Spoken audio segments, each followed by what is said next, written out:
Allah, the most merciful, the most beneficent. And we send endless salutations, greetings, and love upon the best of creation, the master of mankind, Muhammad Mustafa Rasulullah Sallallahu Alaihi Wasallam. Respected elders, beloved youngsters, family and friends, Assalamu alaikum wa rahmatullahi wa barakatuh. May the peace and blessings of Allah subhanahu wa ta'ala be upon each and every one of you. What's going on, everyone? It's 5 p.m. It's drive time. That means you're stuck with me for the next hour here on Ramadan Radio 87.7 FM. How's your Friday going? It's Good Friday. And of course, if you're a Muslim, every Friday is Good Friday.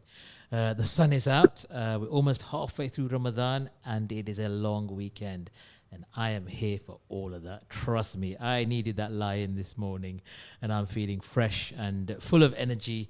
And hopefully we're going to have a really interesting program. So before we introduce today's guests and today's topic, I'm going to give you a recap of the numbers that you need to know if you want to get involved in today's program. And believe me, I think you'll want to have your say as we talk to our guests this afternoon. So the number to call the studio is 0116 482 2086.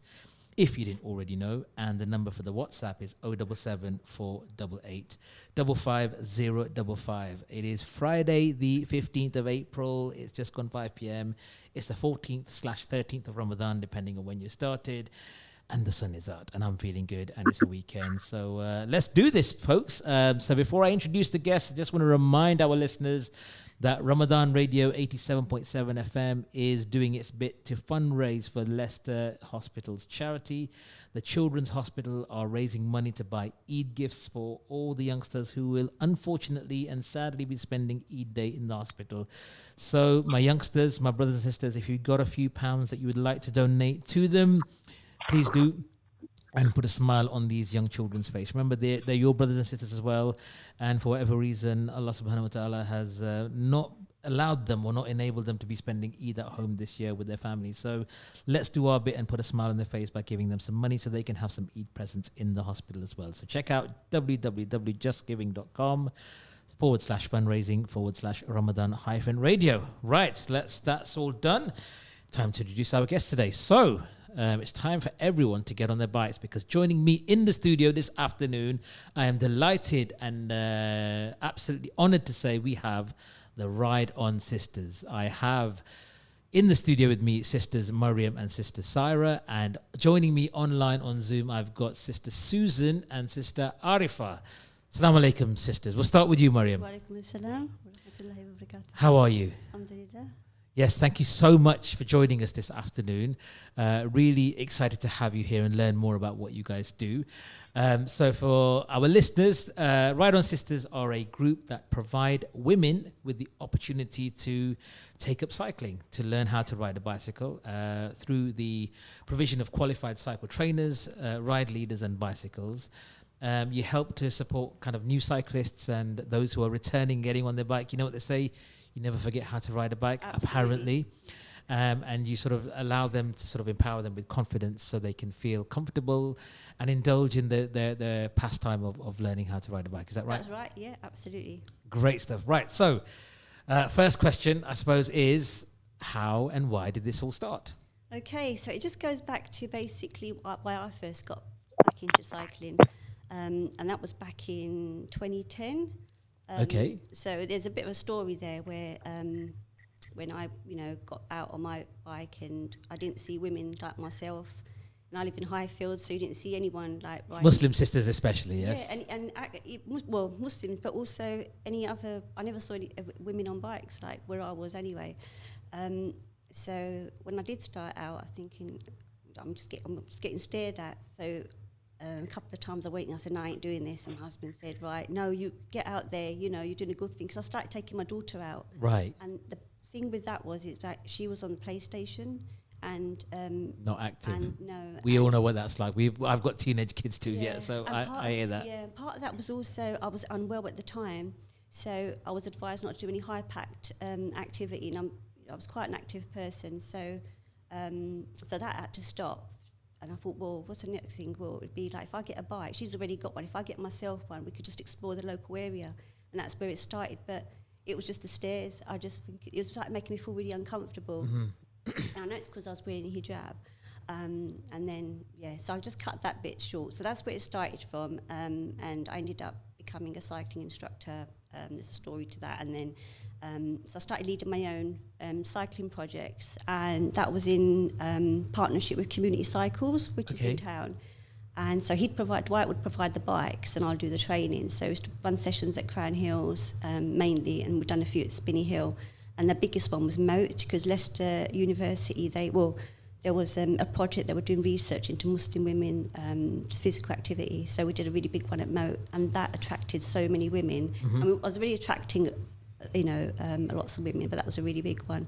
And by that time, I had a WhatsApp group with all these contacts.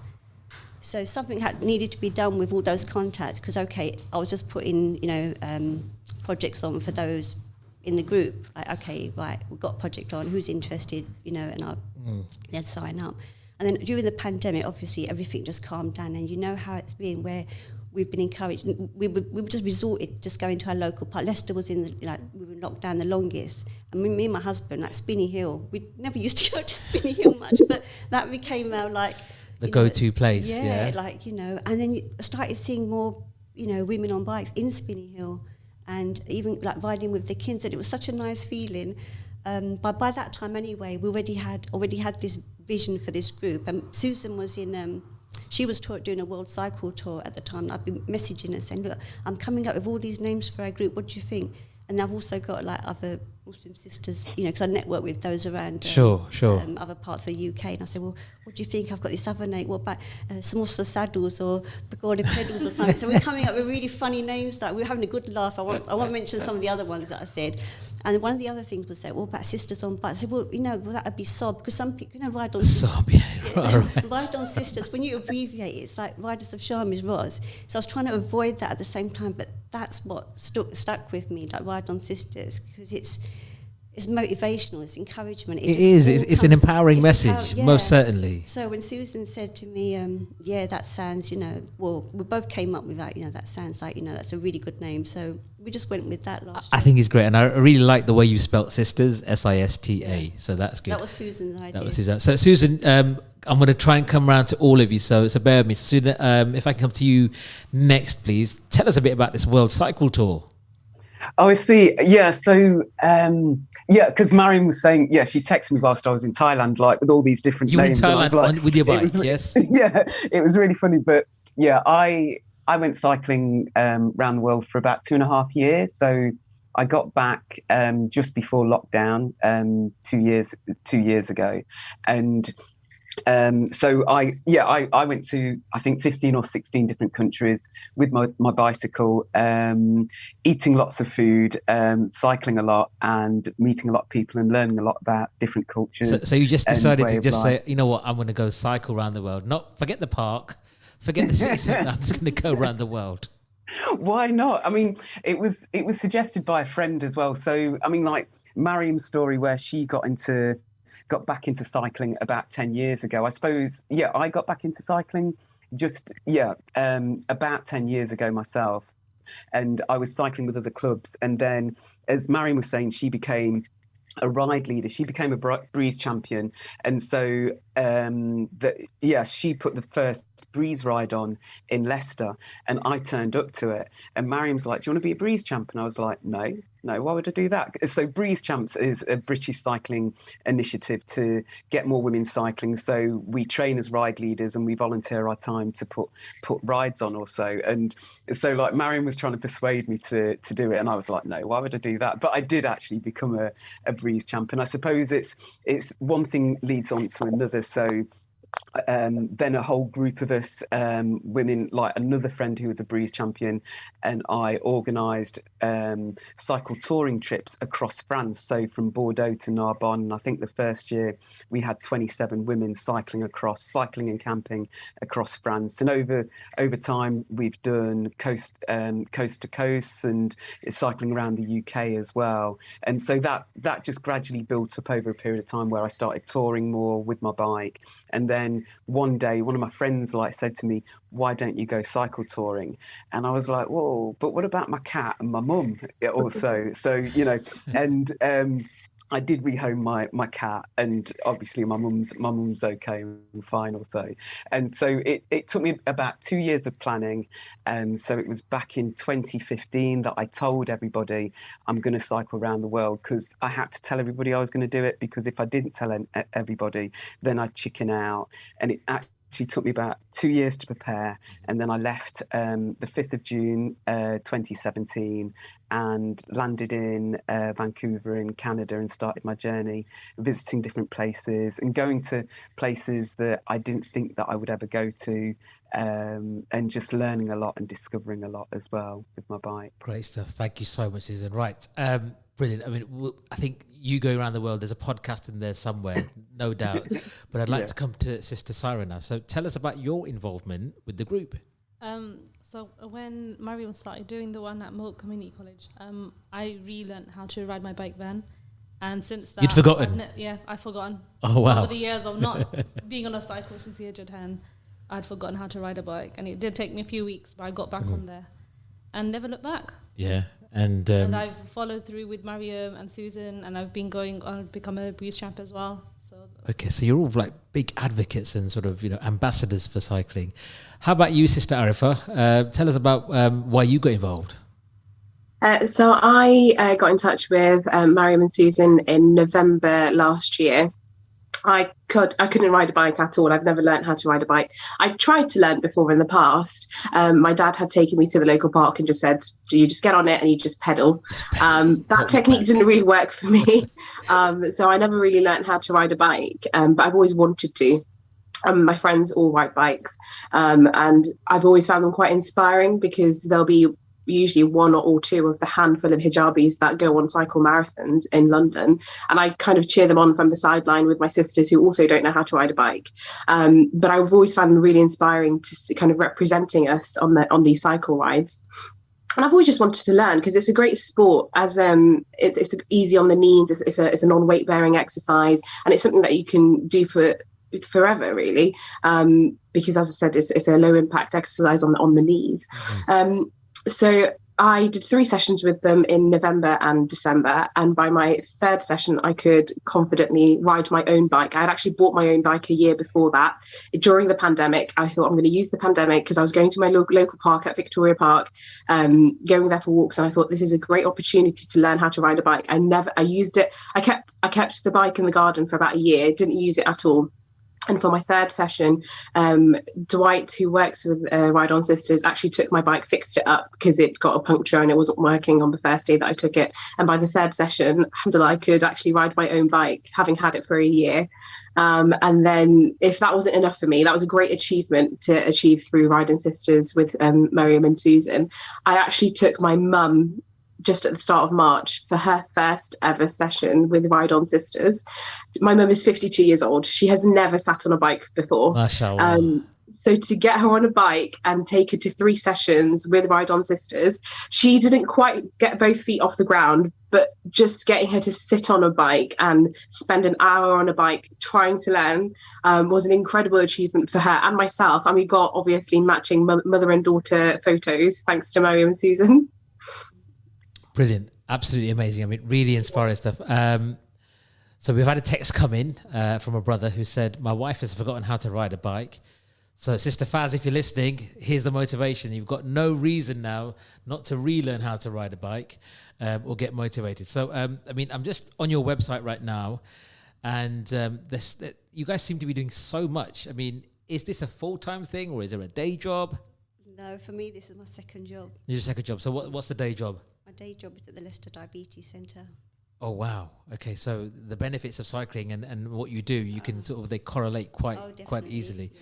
So we're getting some more texts coming in. Brother Irfhan, so pleased to hear Ride On Sisters. Maryam is amazing, as are all the other awesome team. So you guys got some big fans out there already, which is great to hear. So keep the texts coming in. I want to talk about this sort of one of the main aims of the group is to build confidence within our Muslim sisters around that. Do you think there is still work to be done around breaking down some of the cultural mindsets, or are there any barriers within the South Asian community to seeing, our young ladies riding bikes? See, I think it's not just a Muslim issue. Mm-hmm. So when I Is it a female issue? Yeah, when I first started delivering projects, I was thinking at the time it was just a Muslim specific issue. I've had Sikh women, Hindu women, women from the black community say the same thing, that when they get to a certain age, people's perceptions of how they should behave in society change as well. Like people have said. So it's not ladylike to ride a bike once they reach a certain age. And it's not everyone, but you do come across women that say that the family member says, well, look at your age, why do you want to get on a bike? Okay. That kind of thing. Yeah. It's that kind of thing. And I had heard a lot of that in the beginning, even like from there's one sister that I met, and she said, oh, I'd love to do that, but my husband said, no, because your backside's going to be on show. And I said, well, it depends how you can wear long tops. You don't have to have your backside on show, kind of thing. Sorry if I'm being a bit explicit. No. This is exactly why we need to. So it can be modest and be active at the same time. Exactly, and I think that's a big thing. And this is the thing. So I'd like to say, one of our ride leaders, Tahira, she wears her abaya and she cycles, and she's our ride leader. And she can't be here today, but one of the messages I want to get across is that you can wear what you like when you're cycling, as long as it doesn't compromise your safety, like your bike getting, caught in your chain. So we provide advice on things like that, on like what sort of bike to get, and like with chain guards for a bike, you can get, in those that do ride with the bikes, they've got so much advice to offer to the rest of the group, because obviously they're riding and they're experiencing it. So the group is great, because it's not okay. Me and Susan, we've actually behind the project and taking the lead, but the actual participants of the project, they're amazing. They've got so much advice to offer each other, and I think this is the sisterhood of Ride On Sisters. It's for all women, not Muslim specific. So it's just it's a bringing women together. And the support network is amazing. The way women just bond and offer that advice to each other, and they cheer each other on. It's just that's really interesting, because it's like a sisterhood. Really it is, nice. So let me come to you, Sister Saira. Tell me what it is. What is it about cycling that I suppose makes you feel the way you do ahead of something like, say, running or other sports? As well as trying other sports, I find that with cycling, you can get from A to B a lot quicker. It's free. You enjoy the good outdoors. It's great for your mental health and your well-being and your emotional well-being. Since I started riding, a year later, all the kids have got bikes. They all became riders. You become an inspiration for everyone else around you, and you can do fun things with your kids.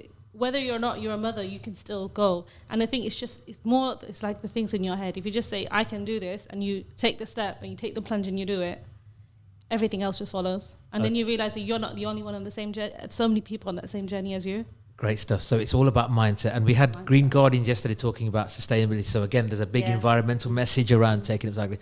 Sister Arifa, obviously you you come to the cycling game a bit later on in life, but how does it feel? What is it? How has it changed? How you feel or how you think? Or again, what is it that you get out of cycling that nothing else seems to sort of hit the spot? I think it's always just something that I've wanted to learn. So cycling, swimming. I'm not even a super sporty person at all, actually, but it's just a skill that I've admired, that I think everybody should have. Everybody should have the ability to go to the local park and go and ride a bike. How has it changed? I mean, at the moment, I'm still learning, to be honest. I'm still kind of learning how to signal and things. I guess the goal in the future would be to try and get on the road, but I don't see that happening anytime soon until I've built my confidence. Sure. And that's why I love about Ride On Sisters. They do the confidence building rides as well. And it's just, I have to emphasize that sisterhood feeling, because it's a real safe environment. And the reason why I confidently took my mum to the sessions is because I knew she wouldn't feel self-conscious at all about being in a hijab, or the way she dressed, or, she's a bit overweight, because you turn up, everybody, fitness comes in all shapes and sizes, and cycling, I think, is something that I wanted to get into, because I've mentioned this before, and it's because it is a non-weight bearing exercise where you can continue it even if you are kind of having problems with pains in hips and joints, which everybody gets as they get older. Oh yes, I know all about that. It's fantastic for your health, and it's something. It's not a sport that you have to quickly give up because you've got aches and pains in your hips and your knees. So that's why I think it's something that everybody should get into, and obviously the added bonus of being environmentally friendly and etc. There's nothing you can go wrong, like can go wrong with it if you're safe about it. Okay, brilliant stuff. That's everything you said. I agree, and trust me, my hips and joints are now beginning to ache at the age I'm getting. So, but Susan, I'd like to ask you something about. So now we're slowly emerging out of the pandemic. Hopefully, not just here but in other parts of the world as well. But during the height of lockdown and during the height of the crisis, everyone seemed to turn towards cycling. I mean, I remember trying to buy a bicycle for myself and I could not find anything for love nor money. They were like gold dust. I mean, what do you think the appeal is about cycling that so many people thought, okay, you know what, forget everything else. This is what we want to do.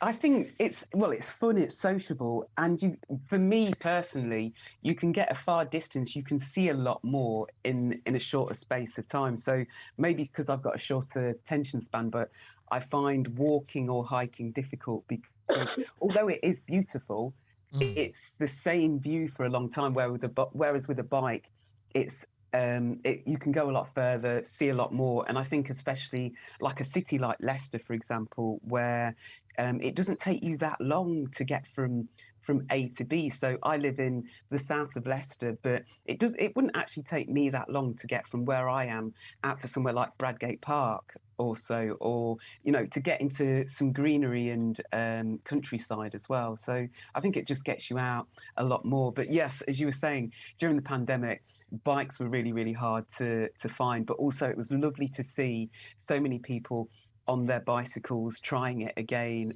and also for me, because I learned to ride as a child, so whenever I get on a bike I just feel like a 5-year-old just like whizzing around on the weekend or so what's not to love about a bike? It's great because there is a sort of a childlike element to riding a bike, isn't it? Because everyone remembers it's a very vivid childhood memory when you first learn how to ride a bike, or when the stabilizers come off. It's a significant achievement in somebody's in youth. Folks, right, listen, the texts have gone dry, so if you've got a question for our Ride On Sisters, drop us a text on 077 488 55055. Really fascinating and insightful commentary here from the Ride On Sisters. And if you are looking to get on your bike, if you pardon the pun, this is the perfect opportunity to get in touch with Maryam and her crew as part of the Ride On Sisters. So if there is a sister out there listening, let's say, for example, and they really want to get into the bike, how do you support them on sort of taking that first pedal rather than that first step? What can the Ride On Sisters group provide them to help them start their cycling journeys? Right. So we provide bicycles, and we have our own helmets as well. So what we reassure them that we're not just going to put them on a bike and say right pedal, because there's a technique that we use. Mm-hmm. So we either can remove the pedals or we'll tap them in, because we have like folding pedals, and we keep the seat really low, and get them to just focus on balance. So actually before they even get on a bike, we just get them to walk with it and get a feel of what the brakes understand what the bike is, and get them focusing on looking ahead, because when you look down, you don't realise that affects your balance. So it's all about being relaxed, keeping your shoulders down, looking ahead. And once you've done that, I mean, I know it's something that you do with kids, but that would help them once they actually get on a bike. And the other thing is getting on and off. So in all the people that we've trained, we haven't had anyone who's had like an accident or anything, but most people tend to fall off just getting on and off a bike. Yeah. Because and that puts them off probably, yes? Yeah, they just need to be holding their brakes and lean the bikes, get on, take your time getting on and off. So if you're not holding your brakes, the bike's going to move, it's going to roll, then then the bike's going to fall, you're going to fall on top of it, or the bike's going to be on top of you. So it's things like that. But once they've actually sat on a bike, and we just get them to focus looking ahead, keeping the legs apart, just walking with it, and then by the third week, you can see the difference. Even by the second, third week, you can see how relaxed they are.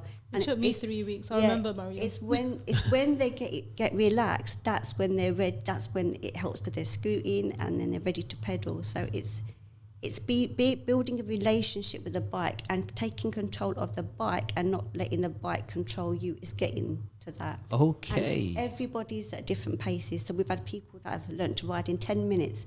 half an hour. People have never been on a bike before. And for others, it may take a bit longer. It may take a few sessions or even a bit longer than that. Yeah. But what's important is that we work with the person, and the person not like beat themselves up, oh, I can't do this. We remind them, you can do this, you can achieve this, you just got to stick with it and enjoy it, keep smiling. So what I keep, every time I'm on the bike, I say, keep smiling, don't forget to smile, because you know, you want to. You don't want to be there like, oh, you know, like, scared. This is like, you know, it's a chore. I really need to do this, but you're beating yourself up about it because that's just, you know, it takes the fun out of it, doesn't it? Yeah. It does. So, Sister Saira, let's talk a bit about sort of the actual group itself. So, how often do you guys meet? We usually have like every few weeks. We have like because I work a daytime job, I can't do Monday to Friday. Mm-hmm. So I usually go to the rides on Saturdays. So yeah. So every Saturday there's a ride or a meet, is there? Not so much. I think every 2 to 3 weeks. So what we do is when we have funding, so our rides and our training is dependent on funding right now. So when we get the funding, that's when we can put those sessions on. We can put the rides on voluntarily, but we leave that to our ride leaders. If they want to put a ride on, myself and Susan will just go along and support them. Okay, so Susan, I'd like to come to you now, please. Tell me, what is the vision or the ultimate aim for the Ride On Sisters? Oh, I think the vision, the ultimate aim is to get all women cycling. That's the ultimate aim. I dream. suppose and then as well the whole world cycling. But you know, that's but no, to have a group, yeah. I suppose just to get more women in Leicester, for example, on bicycles overall, and enjoying cycling, because I think, having heard stories where women have said they've always wanted to cycle, they'll go to maybe like Rutland Reservoir, and the husband and the kids will go off cycling, and they'll be sat there waiting for them to come back. And I suppose that's one of the aims, to get the whole family out cycling, really, or women just cycling in groups, people maybe commuting more to work, etc., or just cycling out leisurely on a leisure ride on their own or with others, just enjoying it. And I suppose with that, there's so many benefits, where there's the health benefits, both mental and physical health benefits of getting outside and using pedal power. Okay, this is Ramadan Radio 87.7 FM, broadcasting live from Evington Road, the heart of Leicester City, and we are here with the Ride On Sisters in conversation, talking about everything that's good on two wheels and beyond. Come back to you now, Sister Maryam. Let's talk a bit about sort of cultural perceptions around cycling, and maybe some of the things that, you know, sisters and women have shared with you guys privately around what's putting them off. I mean, what more can be done to get women and young ladies onto their bikes? I think it's so. Number one is provision, having a safe space that they can actually train and learn. And we found that a lot when we put sessions on at Moat, because it was a bit enclosed, they felt quite comfortable. Spinney Hill was a bit exposed, so some of them were a bit like, you know, worried. But I think that ends up, the initial fear is there, and the self-consciousness is there to start off with. But what I've noticed is once they're in a group, and they've met the other women and they're seeing that they're doing it's like it empowers them. Gives them permission. Almost. And that confidence kind of kicks off there, where they feel, I really want to do this. And we've had that. We've had that where, you know, they've been shy, and then once they see the others, it's like within 2 weeks, it's like, no, it's fine, I'm okay. And I think that's what it is. It's like the acceptance. And I think the more people do it, because there's more women cycling, especially like youngsters, like with my friends' daughters, when they learnt to ride, and they started cycling to uni, and some of them like they cycle, use it as transport now. So they've kind of, it's like been like a bit of a snowball effect, where they've motivated, they've inspired their friends. So their friends have got bikes. They've actually formed their own. They've got their own little groups. So they go back to the countryside, Leicestershire countryside, have a picnic and stuff, and you know, it's things like that. So even though we're doing the training and we're doing the bike rides, one of the aims, what we're doing is that the women buddy up, because not everyone lives, you know, here. We like Evington or Knighton or St Matthews. You've got, you know, there's Hamilton. There's, you know, so it's like buddying women, you know, people up to the areas which they are, so they can actually get out and go together.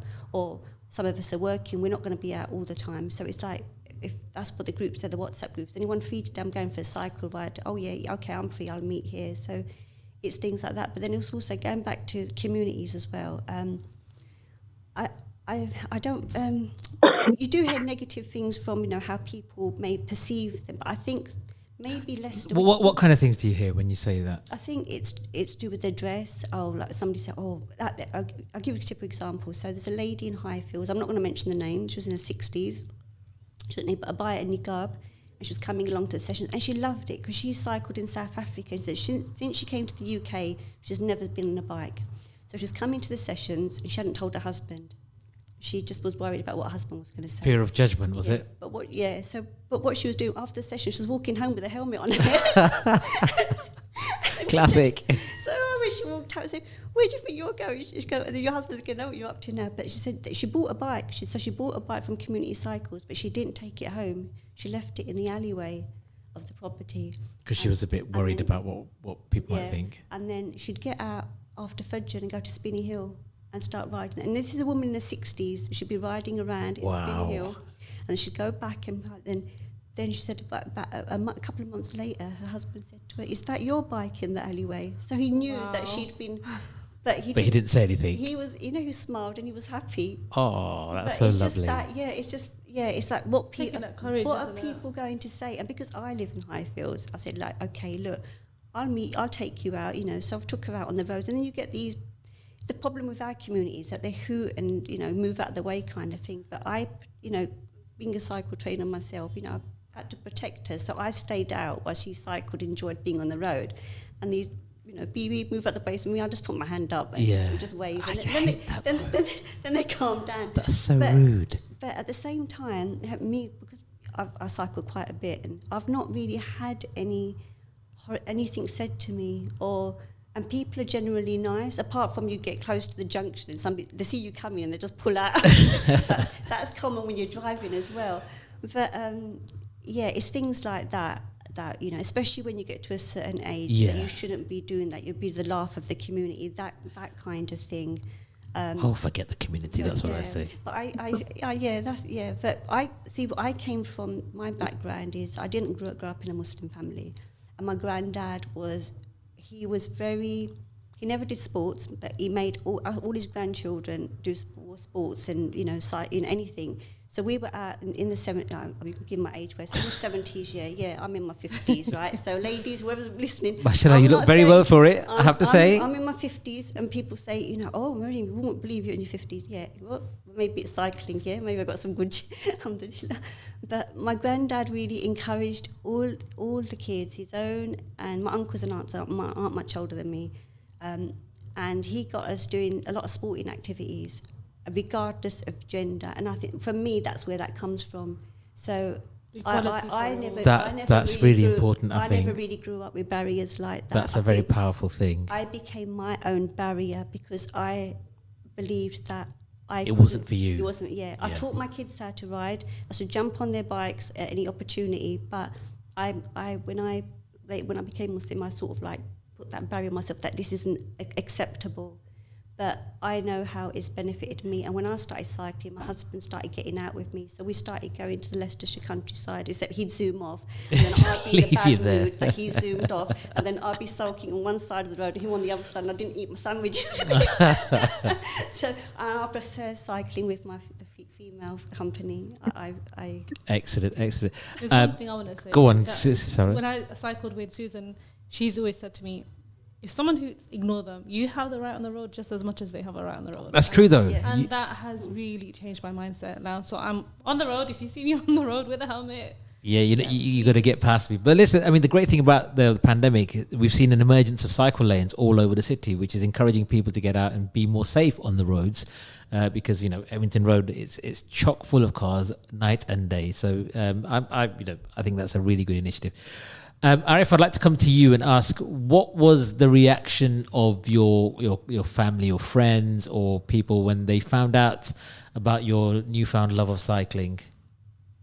They were super supportive and actually really proud that I'd managed to somehow learn at my age to cycle. And I mentioned I took my mum out to cycle, to learn how to cycle, and now I've just posted on our WhatsApp group asking for a cycle for my nephew who's 4 years old, because I really want him to get into it.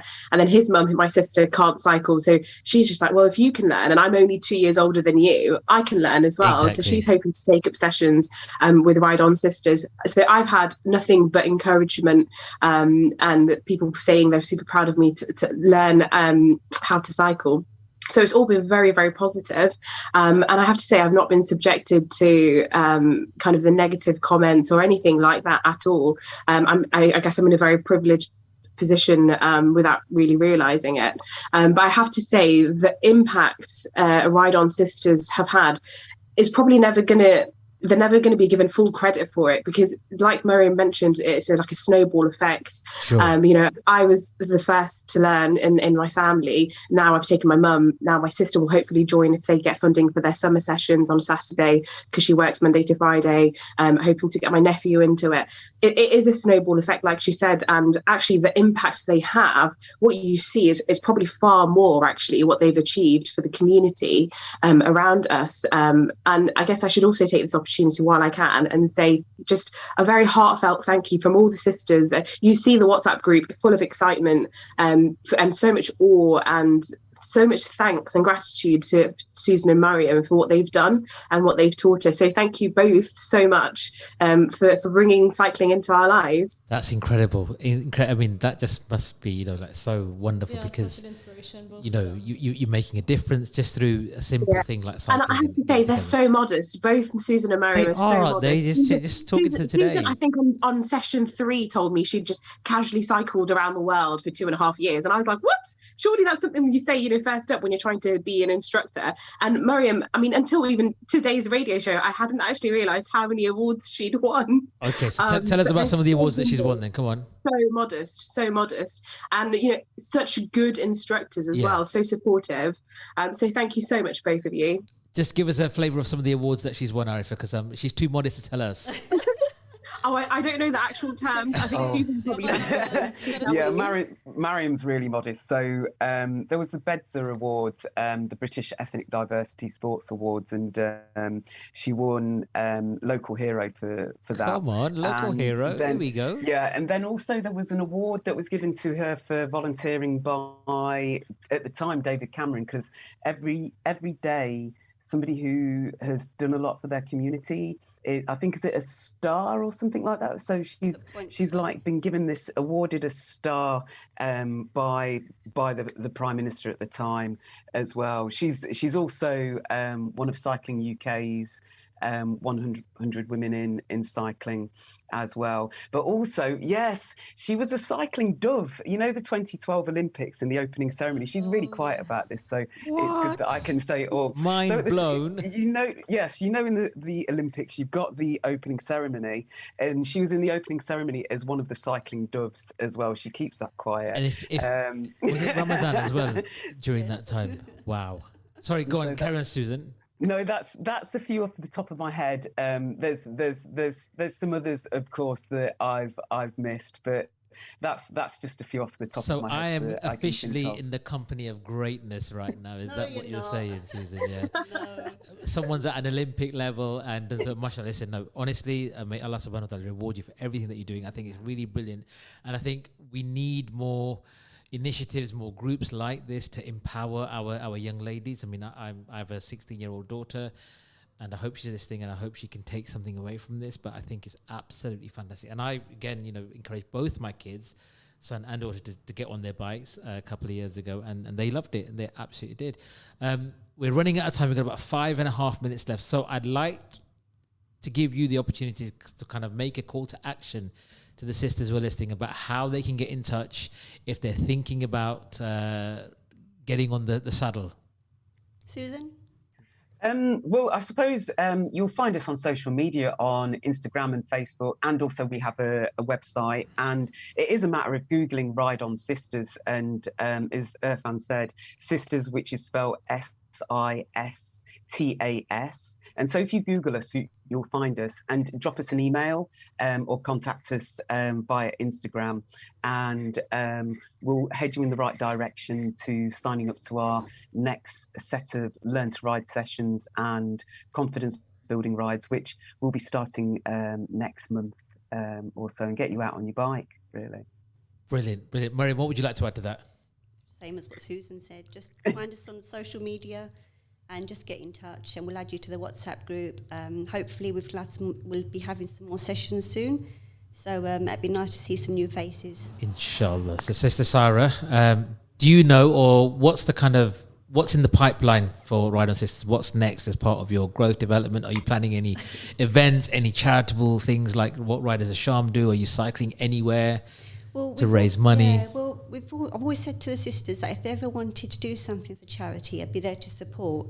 Myself and another friend, Yasmin, we did the 100 miles from Leicester to Skegness a few years ago, riding Okay. through Rohingya. We've done that. But I've said to the sisters, it's, at the moment, I think quite a lot of them will need some road training skills, because obviously, you're doing charitable, but you can do short ones, they can do traffic-free charitable rides. So I think that's a start before you do something, quite big, and but yeah, we're there to help. I'll just say be brave. Be brave. Just take that first step, isn't it? Yeah, that's usually the hardest part with anything, is actually getting started and making that first step. I know with me personally, going to the gym is a big thing. So once I go You there, can get second-hand bikes. I mean, I remember my first bike I got was £20 from bike.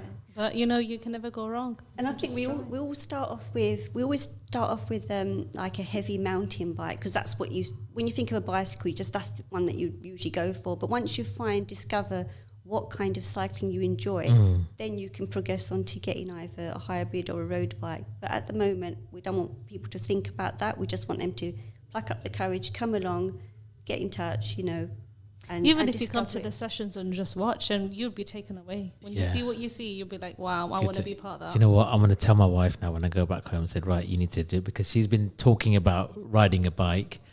And she's been a bit sort of nervous, so I'd like to encourage her to get in touch. So I would definitely be passing on this to her. If I just start to add as well, one of our strengths is we're very good with nervous first timers. Good. That's what we're really good at. We've all been in that position. Yeah. So it's all part of. But it seems like it's just sort of really given an extra dimension to you as individuals, as people, and what you do. And I think we care about what we do, and we love it with a passion, and that certainly has come across, by talking to all of you this afternoon. So long may it continue. It's another skill, isn't it? You learn to drive, you learn to whatever. I think it's seeing people, like when I go, after somebody's learnt to ride, I go home happy. And my husband always asks me, how many came? He also shares in that excitement, because when you see somebody smile, you see somebody happy, that has a positive effect on you. Sure. And you feel, you're not praising yourself and thinking, oh, I did this. No, you're looking at that person has achieved that. That's their hard work. We're just there with the facilitators, but they're actually doing the hard work.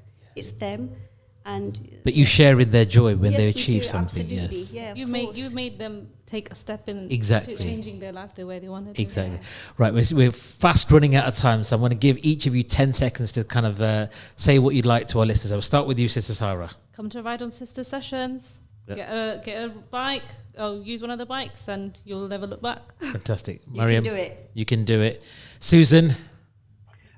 Just echoing what Saira said, look us up on Instagram, Facebook, on our website, contact us, and we will get you on a bike, cycling, enjoying the fresh air. Okay, right. So, Arifa, last but not least. Just sign up. Just do it. Sometimes you can overthink things. Just turn up. You don't need a bike. You don't need a helmet, because they'll provide that for you. It is the most supportive, safe environment so far that I've come across to learn how to ride a bike. Okay, well, you'll be glad to learn that whilst we've been on air, somebody has asked for your details. So that's great. So we've got another sister, inshallah, that will be joining you very, very soon. But listen, thank you so much for coming in this afternoon. It has been really enlightening and a pleasure speaking to you and learning more about what you do. I wish you all the best for the future. Inshallah, come again and visit us next year if we're on Radio Ramadan, and have a blessed remainder of the month. Susan, I don't know where you're going to go next on your bike, but I mean, you've traveled the world, so I don't know what's left. But thanks for joining us and the best of luck. So this has been Drive Time with me, your host, Irfhan. I'll be back again on Monday where my special guest will be Tahir Hajat, the Sky Sports presenter. So have a great bank holiday week.